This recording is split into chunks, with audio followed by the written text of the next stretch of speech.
Happy morning students. போன வீடியோஸோட continuous தான் நம்ம இப்போ எக்கனாமிக்ஸில் பார்க்க போகிறோம். அதாவது போன வீடியோஸில் நம்ம வந்து இந்த நான் டேக்ஸ் ரெவன்யூ, அதாவது வரி சாராத வருவாய், அரசுக்கு வரி இல்லாமல் மீதம் மற்ற இதுகளில் என்னென்ன இதிலெல்லாம் வருவாய் வருகிறது அப்படிங்கிறத பார்த்தோம் இல்லையா. இப்போ இப்போ நம்ம என்ன பார்க்க போகிறோம், canons of taxation. Canons of taxation அப்படின்னா என்னென்னா, நல்ல வரி, அதாவது வரிங்கிறதுல ஒரு நல்ல வரியாக இருக்க வேண்டிய, நல்ல வரியில் இருக்க வேண்டிய ஒரு அம்சங்கள், நல்ல வரி அப்படின்னா அதுக்கு தான் என்னென்னு பேர், கேனன்ஸ் ஆஃப் டாக்ஸேஷன் அப்படின்னு பேர். Okay, the characteristics are qualities which a good tax should possess are described as canons of taxations. It must be noted that canons refers to the qualities of an isolated tax and not to the tax systems as a whole. A good tax system should have a proper combination of all kinds of taxes having different canons.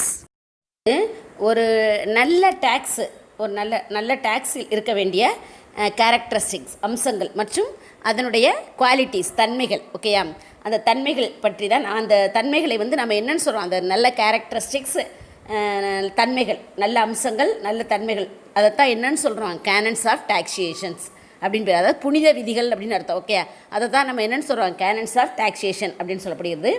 இந்த cannons of taxation என்பது அனைத்து டேக்ஸ்களுக்கும் பொதுவானதாக இல்லாமல் தனிப்பட்ட ஒரு டேக்ஸை மட்டும்தான், அதனுடைய quality, தரத்தை குறிக்கிறது அப்படின்னு சொல்லப்படுகிறது. ஒரு நல்ல டேக்ஸ் அமைப்பு ஒரு நல்ல டேக்ஸ் அமைப்பு என்பது அனைத்து வகையான டேக்ஸ்களையும் சரியாக இணைத்து கொடுக்கக்கூடிய ஒரு டேக்ஸுக்கு பேர் தான் என்னது, கேனன்ஸ் ஆஃப் டாக்ஸே. அந்த மாதிரி உள்ள கேனன்ஸ் ஆஃப் டாக்ஸேஷனை பெற்றிருக்க வேண்டும் அப்படின்னு சொல்லப்படுது. இதை வந்து யார் சொல்லியிருக்காருன்னா, கேனன்ஸ் ஆஃப் டாக்ஸேஷனுக்கு வந்து அதை வந்து ஆடம் ஸ்மித் சொல்லியிருக்கார். அதை பார்ப்போம். ஓகேயா, according to Adam Smith, there are 4 canons or maxims of taxation. They are as follows. அதாவது ஆடம் ஸ்மித் தெரியும் இல்லையா நமக்கு, ஃபாதர் ஆஃப் எக்கனாமிக்ஸோட ஃபாதர் வந்து ஆடம் ஸ்மித். அவர் கருத்துப்படி என்ன சொல்கிறாருன்னா, இந்த டாக்ஸேஷன்ஸில் வந்து 4 கேனன்ஸ் ஆஃப் டாக்ஸேஷன்ஸ் இருக்குது அப்படின்னு சொல்கிறாரு. ஓகேயா, அதாவது 4 புனித விதிகள், அதாவது 4 கேனன்ஸ் ஆஃப் டாக்ஸேஷன்ஸ் இருக்குது அப்படின்னு சொல்கிறாரு. அது என்னென்னு பார்த்தீங்கன்னா, அதை கொடுத்துருக்காரு பாருங்கள், அந்த எக்கனாமிக்கல் டாக்ஸேஷன்ஸ், அதாவது நெக்ஸ்ட்டு வந்து ஈக்குட்டபிள், நெக்ஸ்ட்டு கன்வீனியன்ட், அடுத்து சர்டன், ஃபிஃப்த்து வந்து எஃபிஷியன்ட் அண்டு ஃப்ளெக்சிபிள். ஓகே, திறன் மற்றும் நெகிழ்வுது. அதாவது எக்கனாமிக்கல் அப்படின்னா உங்களுக்கு என்னென்னு தெரியும், சிக்கன விதி, அதாவது டாக்ஸேஷன்ஸ். ஓகே, நெக்ஸ்ட் பார்த்திங்கன்னா ஈக்குட்டபிள், அதாவது சமத்துவ விதி அப்படின்னு சொல்லுவாங்க. கன்வீனியன்ட் அப்படின்னா வசதியான ஒரு இது. சர்டன் அப்படின்னா உறுதி. ஓகே, எஃபிஷியன்ட் அண்டு ஃப்ளெக்சிபிள்னா திறன், அதாவது ஸ்கில், அது திறன் மற்றும் நெகிழ்வுத்தன்மையுடைய அந்த விதி. இதுதான் வந்து ஆடம் ஸ்மித் சொன்ன கேனன்ஸ் ஆஃப் டாக்ஸேஷன்ஸ், அதாவது வந்து வரி விதிப்பினுடைய விதிகள். ஓகேயா, இதுதான் வரி விதிப்பினுடைய விதிகள் தான் இந்த 5. அதாவது Adam Smith, father of economics Adam Smith சொன்ன கேனன்ஸ் ஆஃப் டாக்ஸேஷன். ஓகேயா, கேனன் ஆஃப் எபிலிட்டி.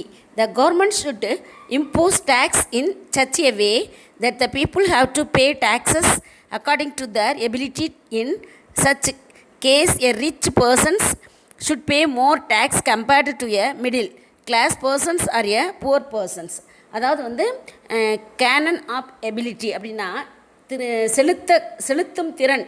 ஓகேயா, அந்த டேக்ஸை செலுத்தும் திறன் பற்றிய விதி இது. ஓகேயா, அதாவது பப்ளிக் இருக்காங்க இல்லையா, மக்கள் வந்து வரி செலுத்தும் அவங்களுடைய அந்த திறனுக்கு ஏற்ப கவர்மெண்ட் என்ன செய்கிறது, டேக்ஸை விதிக்க வேண்டும் அப்படின்னு சொல்கிறாங்க. ஓகேயா, அதாவது பப்ளிக் வந்து அவங்க வரி அந்த டேக்ஸ் செலுத்தக்கூடிய அவங்களுக்கு எவ்வளவு திறன் இருக்கிறதோ, அந்த அவங்களுடைய அந்த லைஃப் ஸ்டைல் இருக்குல்லையா, அவங்களுடைய வாழ்க்கையின் ஆதாரம் அது எவ்வளோ, அதுக்கேற்றது மாதிரி. ஓகேயா, அவங்களுடைய வருமானங்கள் அதுக்கெல்லாம் பேஸ் பண்ணி. ஓகேயா, அந்த திறனுக்கு ஏற்ப அரசானது என்ன செய்ய வேண்டும், வரி விதிக்க வேண்டும். அதாவது ஏழை எளிய மக்கள் நடுத்தர வர்க்கத்தினை இவங்களோடலாம் கம்பேர் பண்ணும் பொழுது செல்வந்தர்கள், அதாவது ரிச் பர்சன்ஸ் இருக்காங்களே, அவங்களுக்கு அதிக வரி செலுத்தும் வகையில் இருக்கணும்.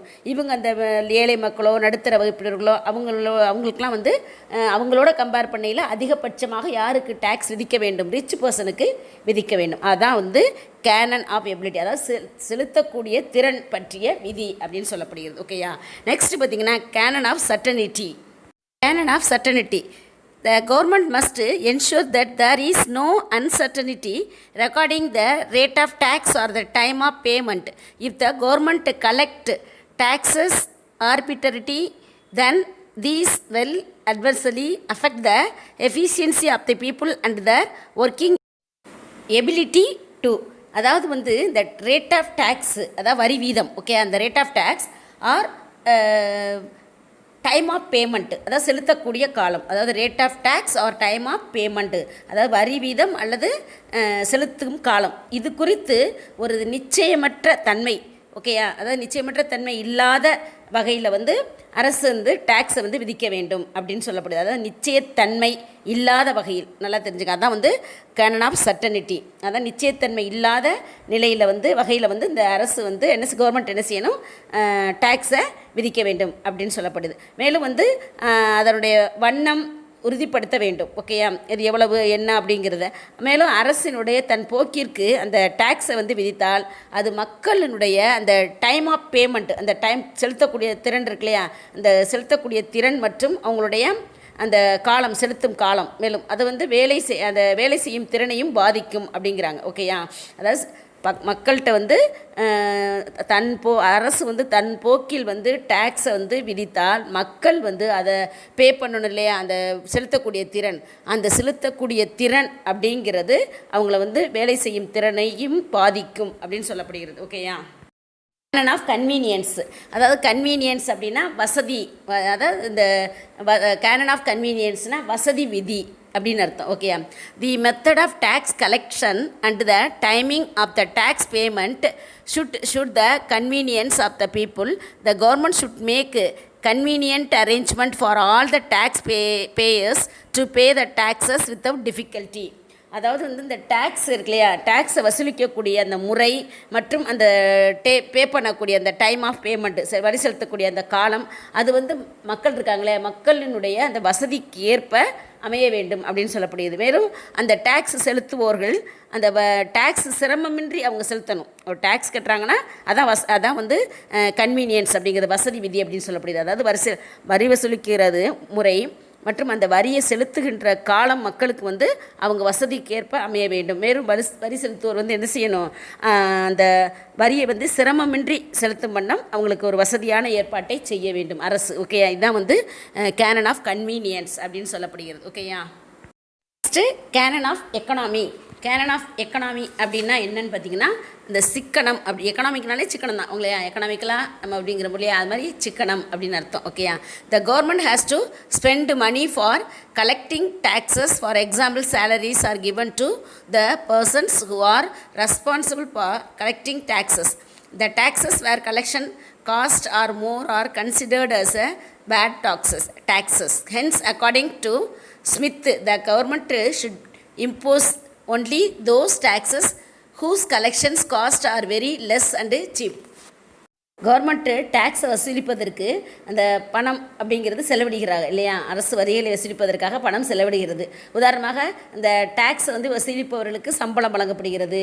அந்த வசூலிப்பதற்கான செலவு, அந்த டேக்ஸுன்னு வரையில் கவர்மெண்ட் வந்து அந்த டேக்ஸை வசூலிப்பதற்கு அப்படிங்கிறதுக்காக நிறைய செலவு செய்ய வேண்டியது இருக்குது. அது மாதிரி இல்லாமல் அந்த வரியை விட அதிகமாக இருந்தால், அதாவது நல்லா தெரிஞ்சுங்க, டேக்ஸ் மூலம் வருகின்ற வருவாயை விட அதை வந்து வாங்குவதற்கு, அந்த டேக்ஸை வந்து வசூலிப்பவர்களுக்கு கொடுக்கக்கூடிய அதுக்காக செய்கின்ற செலவுகள் அதிகமாக இருந்தால் அவை மோசமான டேக்ஸஸ், அதாவது பேட் டேக்ஸஸ் அப்படின்னு சொல்லப்படுகிறது, ஓகேயா.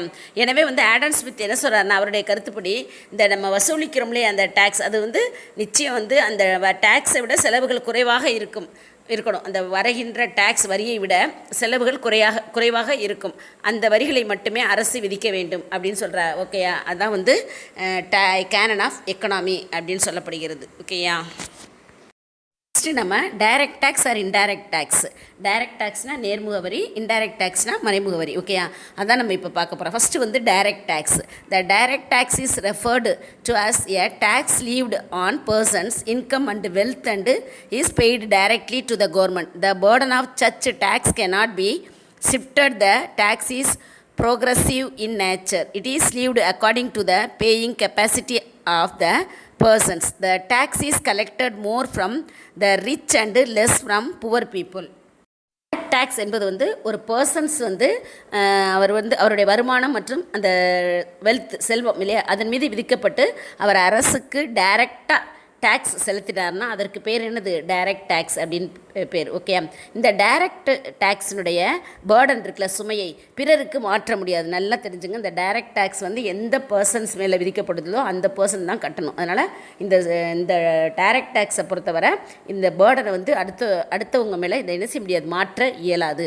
மேலும் இது வந்து பார்த்திங்கன்னா இந்த டேக்ஸ் பொறுத்தவரை இது வந்து ஒரு வளர்வீத தன்மை கொண்டது அப்படின்னு சொல்லப்படுகிறது. ஓகேயா, நெக்ஸ்ட் பார்த்திங்கன்னா அதாவது ப்ரோக்ரஸிவ் டேக்ஸ், இது வந்து என்னென்னு சொல்லப்படுகிறது, இந்த டேக்ஸ் இஸ் ப்ரோக்ரஸிவ் அப்படின்னா வளர்விகிதம் தன்மை கொண்டது அப்படின்னு அர்த்தம். ஒரு நபரினுடைய அந்த பேமெண்ட் செலுத்தக்கூடிய திறன் இருக்குல்ல, பே பண்ணக்கூடிய திறன், அந்த திறனுக்கு ஏற்றவாறு டேக்ஸ் விதிக்கப்படும்.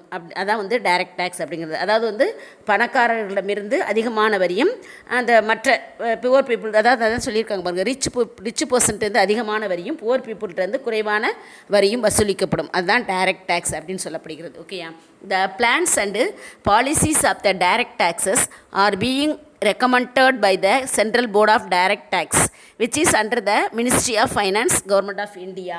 அதாவது இந்த டைரக்ட் டேக்ஸை பொறுத்தவரை பார்த்திங்கன்னா நேரடியாக அதாவது அது வந்து இந்த டேக்ஸ் சார்ந்த திட்டங்கள் மற்றும் அதனுடைய பாலிசிஸ் இருக்கு இல்லையா, அதாவது வந்து பிளான்ஸ் அண்டு பாலிசிஸ். ஓகே, திட்டங்கள் மற்றும் கொள்கைகள் அதை வந்து இந்திய அரசு அந்த மினிஸ்ட்ரி, அதாவது ஃபைனான்ஸ் மினிஸ்ட்ரி இருக்கு இல்லையா, நிதி அமைச்சகம், அந்த நிதி அமைச்சகத்தின் கீழ் இயங்கக்கூடிய அதாவது central board of direct taxes, CBDI, அதான் central board of direct tax, அந்த வாரியத்தால் பரிந்துரை செய்யப்படுகிறது அப்படின்னு சொல்லப்படுகிறது. ஓகே, இதுதான் வந்து டைரக்ட் டேக்ஸ் அப்படின்னு சொல்லப்படுறது. டைரக்ட் டேக்ஸ் அப்படிங்கிறது பார்த்திங்கன்னா unlimited burden of tax payment, அதாவது வரி சுமையை ஏற்பவர் மீது போடக்கூடியதான் இந்த டைரக்ட் டேக்ஸ். நெக்ஸ்ட் வந்து ரெஸ்பான்சிபிலிட்டி டு பே டேக்ஸு, யார் மேலே போடப்படுதோ அவர் தான் அதற்கு பொறுப்பு. ஓகேயா, வரி செலுத்தும் பொறுப்பு. ஓகேயா, நெக்ஸ்ட் வந்து எக்ஸாம்பிள்ஸ் வந்து இன்கம் டேக்ஸ். எக்ஸாம்பிள் வந்து இன்கம் டேக்ஸ், உதாரணமாக வருமான வரியை சொல்லலாம். அப்படி when you earn income you are responsible for tax payment and you also have the burden. அதாவது வந்து இந்த டேக்ஸை பொறுத்தவரை வருமானம் பெறும்போது அந்த டேக்ஸ் செலுத்துவதற்கான பொறுப்பும் ஏற்படும். அதாவது இறுதியான அந்த டேக்ஸ் பேர்டனை வந்து அவரே ஏற்க வேண்டும். அதுதான் வந்து டைரக்ட் டேக்ஸ் அப்படின்னு சொல்லப்படுகிறது. இந்த இன்டைரக்ட் டேக்ஸை வந்து நெக்ஸ்ட்டு கிளாஸில் பார்ப்போம். Okay, thank you students.